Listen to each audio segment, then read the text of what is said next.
네, 반갑습니다. 오늘 금요일입니다. 어제 현충일 휴일을 이어서 목요일 방송을 이제 오늘 하게 됐습니다. 그 광복회장 김원웅 회장이 신임 회장이시죠. 광복회장 취임 행사에 다녀왔는데 취임사가 너무 감동적이고 멋있었습니다. 향후에 이제 취임사 인터넷에 올라오시면 한번 검색해서 보시기 바랍니다. 자, 오늘은 지난번 방송 때 말씀드렸던 것처럼 유시민 노무현재단 이사장이죠, 현재. 그리고 홍준표 전 자유한국당 대표죠. 지금은 직책이 있는가 모르겠습니다. 이 두 사람이 어느 날 갑자기 만나서 방송을 같이 했어요. 그래서 유시민 씨가 운영하는 알릴레오 방송하고 홍준표 씨가 운영하는 홍카콜라 이 두 개의 유튜브 채널에서 동시에 이제 방송을 했나 봅니다. 그래서 그 얘기를 좀 할 텐데요. 주로는 한반도 문제, 남북 관계 문제, 북한 문제 관련한 이야기를 가지고 뭐 논평 같은 방송 좀 해보도록 하겠습니다. 저는 뭐 다는 안 봤는데 핵심적으로 그 한반도 핵 문제와 관련해서 대화 나눈 그 부분을 중심으로 좀 봤는데요. 그 부분을 중심으로 또 이제 보도가 많이 돼서 그 얘기 좀 드리려고 합니다. 우선 그들은 왜 만났나? 그 언론에서는 뭐 진보의 대표주자, 또 보수의 대표주자 이렇게 이제 모양을 이렇게 만들어줬어요. 그래서 진보와 보수가 소통하는 참신한 시도다 뭐 이런 평가도 하고 굉장히 좀 아름답게 꾸며졌는데 토론을 홍준표 씨한테 먼저 제안한 게 이제 유시민 씨예요. 그 제안한 이유가 언론에 이렇게 나와 있습니다. 이야기를 하면 좋을 것 같았다. 국회나 언론, 유튜브도 그렇고 요즘 각자 따로 노는 것 같다. 가끔씩 같이 놀아도 괜찮지 않나. 그런 생각이 든다. 이제 이렇게 얘기를 했어요. 두 가지인데요. 하나는 유시민 씨가 진보를 대표하지 않았습니다. 유시민 씨는 스스로가 밝혔듯이 개혁적 자유주의 뭐 이런 거죠. 자유주의자죠. 진보를 대표하지 않습니다. 특히 한반도 문제와 관련해서는 이분의 견해가 제가 볼 때는 굉장히 좀 문제가 있어요. 어쨌든 진보를 대표하는 인사가 아니다. 이런 거고요. 홍준표 씨는 지난 대선 때 대선 후보 아니었습니까? 그리고 막말의 대명사고요. 또 자유한국당의 상징적 인물이죠. 어쨌든 지금 대표는 황교안 씨가 하고 있지만 홍준표 씨는 자유한국당의 대표적 정치인입니다. 그래서 지금 180만 우리 국민들이 서명을 해서 자유한국당 해체를 주장하고 있는 이 반국에 보수도 아니고 수골통인 홍준표 씨를 보수의 대표주자로 이렇게 마사지 해준 것도 문제고 그런 사람들을 데려다가 서로 존중해주는 뭐 이런 모양새를 취해준 거죠, 결과적으로. 예전에는 유시민 씨가 그런 얘기했죠. 언제였던가요? 노무현 정부 시절에 자유한국당이 집권해도 큰 일이 아니다. 큰 문제가 뭐 일어나지 않는다. 이런 얘기를 해서 굉장히 많은 질타를 당했죠. 우리 서민들이 얼마나 많은 고통을 당했습니까? 근데 지금도 마찬가지입니다. 가끔씩 같이 놀아도 괜찮다. 따라 노는 것 같다. 그래서 이제 제안했다는 거예요. 마치 무슨 이게 뭐라고 표현하기 좀 애매합니다만 합리적인 토론의 대상자로 만들어주는 거예요. 국민들은 자유한국당 해산시키자 해체하라고 요구를 절절하게 지금 하고 있는 판국에 그런 자들을 진보와 보수의 소통이라고 하는 그 프레임으로 마사지를 해서 그들의 주장을 이제 예고 없이 보여주게 한다는 거고 그들과 상식적으로 대화가 가능한 존재라고 하는 인식을 주게 되는 거고 수구 냉정 세력, 반민족적인 범죄 행각에 대해서 대중들의 분노가 굉장히 높은데 이 분노를 완화시키는 작용을 결국 하게 된다 이런 겁니다. 진보와 보수 프레임 그리고 대화가 가능한 상대 그리고 여론과는 아랑곳 없이 1대1의 구도를 만들어주는 민심 굉장히 자유한국당이 안 좋지 않습니까? 그래 1대1의 구도로 만들어주는 결과를 낳았다. 이런 방송을 하는 거는 뭐 자유입니다만 어쨌든 제가 볼 때는 민심의 입장에서 봤을 때, 제가 판단하는 민심의 입장에서 봤을 때는 굉장히 부적절한 형식이었다는 거고요. 또 하나는 그 대화 내용을 보면 공통인식이 있습니다. 북한에 대한 인식이 공통적인데, 북한은 봉건 영주 국가다라고 이제 홍준표 씨가 주장을 했어요. 거기에 대해서 윤심 씨도 동의한다 이런 얘기했고요. 북에 대한 인식은 공통적으로 굉장히 부정적인데, 또 하나 공통적인 게 뭐냐면 북을 하나의 민족, 조국 통일을 위해서 손잡고 나가야 될 동포, 특수한 관계에 있는 하나의 민족이라는 인식보다는 홍준표 씨는 제거의 대상, 그죠? 경계의 대상, 위험한 대상, 이렇게 인식하는 거고, 유시민 씨는 관리의 대상으로 보는 것 같습니다. 하나의 민족으로서 힘을 합쳐야 될 동족의 입장이 아니라 관리의 대상으로 생각을 한다는 거죠. 그래서 이제 공통점이 그겁니다. 북에 대한 비판적인 인식도 아니고 북에 대한 그런 이제 인식이 비슷하고요. 또 하나는 북을 대하는 데서도 하나는 적대적이고 하나는 관리의 대상으로 본다. 공통적으로 우리 민족끼리라고 하는 그 6.15 공동선언의 기본 이념, 14선언의 기본 이념, 우리 민족끼리의 관점이 없다. 이게 이제 공통점인 것 같습니다. 민족 문제, 통일 문제에 대해서 굉장히 저급한 인식을 가지고 있다. 한반도 핵 문제에 대한 피상적이고 저급하고 천민자본주의적 인식도 드러났던 걸로 좀 봅니다. 천진난만하거나 혹은 천박하거나 이제 이렇게 저는 평가가 됐고요. 대화 몇 가지 이제 보도된 거 중심으로 좀 얘기를 좀 나눠보겠습니다.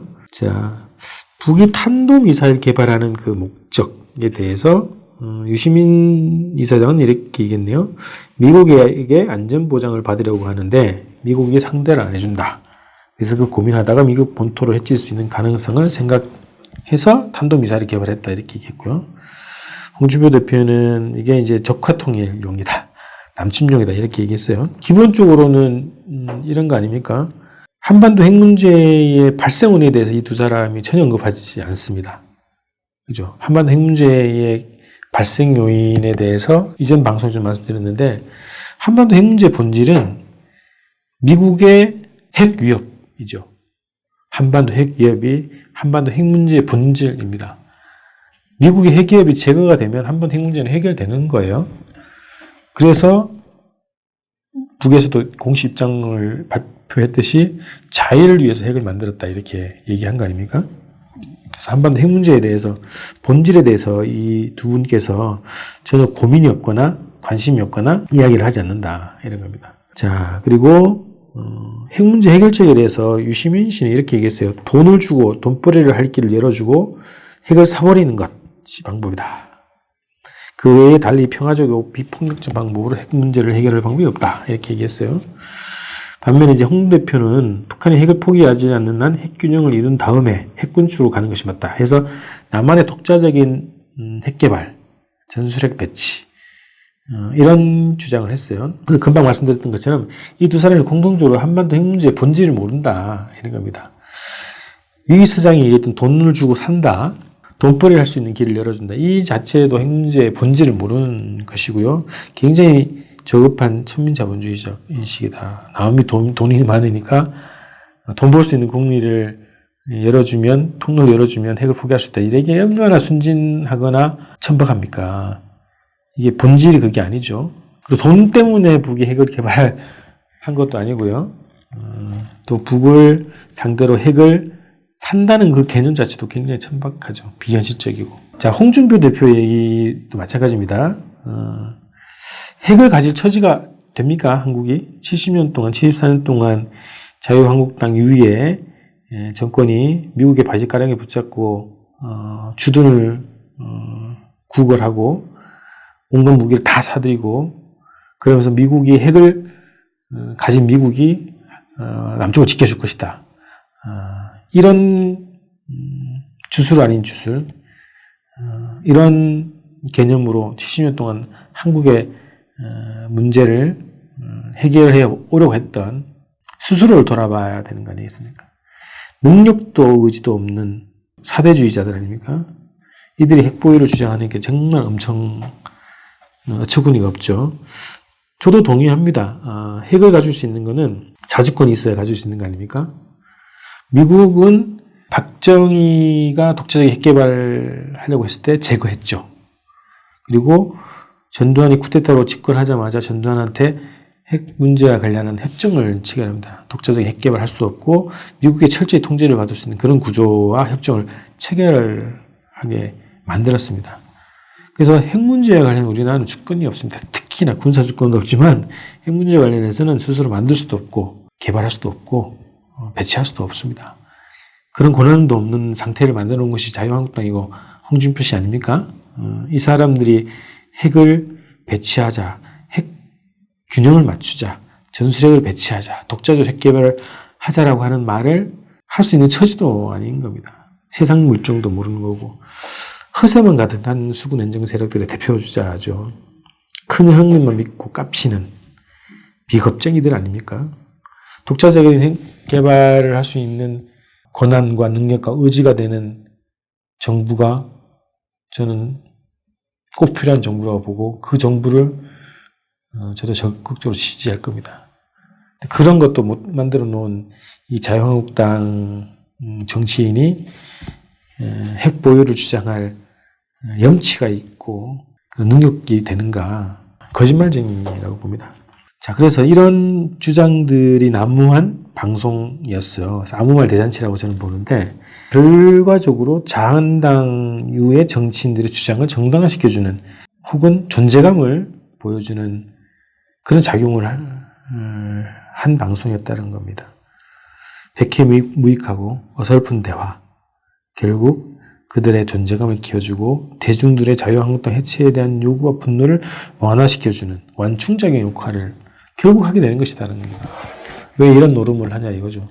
민족 자주적 입장에서 한반도 문제를 바라보고 핵 문제의 근원과 해법에 대해서 책임 있는 정치인이라면, 책임 있는 민족 성원이라면 고민도 많이 하고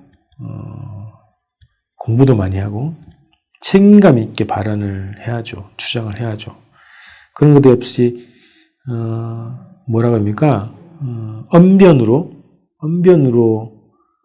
대중의 인기를 얻으려고 하고 언변으로 대중의 눈과 귀 맛을 좋게 하려고 하는 그런 정치 행보 더 이상 시대가 맞지 않다 이런 생각이 들었습니다.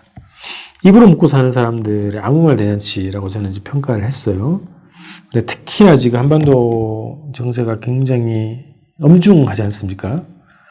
북미 관계가 2차 회담을 거치면서 굉장히 더 악화가 됐고 1차 북미 회담의 기본 합의를 뒤집어 엎으려고 하는 미국의 책동이 더 강화가 됐고 북은 그거에 대응해서 군사적 조치 그리고 올해 말까지 대화의 시한을 설정을 내놓은 상황이고 남쪽에서는 자유한국당이 정권을 뒤집자려 하는 그런 선동과 선전이 난무하지 않습니까? 한기중 회장 그리고 뭐 태극기 부대 또 한교안은 전방부대가 가지고 군대 보고 군대가 정부의 말을 듣지 말라고 선동까지 하고 이런 굉장히 엄중한 상황입니다. 한가하게 둘이 같이 놀아도 되는 그런 시간과 시대가 아니라는 거죠. 그래서 이런 방송을 보면서 참 여타의 언론에서도 굉장히 스타 정치인들의 어떤 배틀 이러면서 이제 굉장히 많이 띄워줬는데 언론도 정신 차리시고 유시민 씨 굉장히 위험합니다. 홍준표 씨는 정계 은퇴를 하셔야죠. 왜 다시 또 얼굴에서 들이밀고 백해무익한 말만 쏟아내고 자기가 하지도 못할 핵 균형 이런 얘기나 하고 돌아다니십니까? 어쨌든 이 방송에 대해서 저는 그렇게 평가를 했습니다. 자, 다음 주는 6.15 벌써 19주년이 됐습니다. 다음 주 토요일에 6.15 19주년인데요.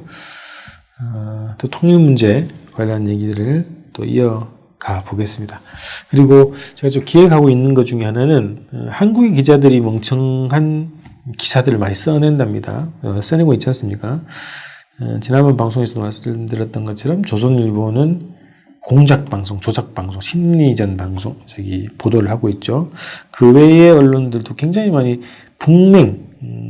북을 전혀 모르거나 상식적으로 이해할 수 없는 상식적으로 수준 이하인 질문을 던지고 답을 하는 방식의 보도를 많이 하고 있다는 겁니다. 그래서 한국의 언론들의 멍청한 북한 뉴스 뭐 이런 주제로 좀 시리즈로 방송을 좀 할까 합니다. 자, 주말 잘 보내시고 전 다음 주에 뵙겠습니다. 고맙습니다.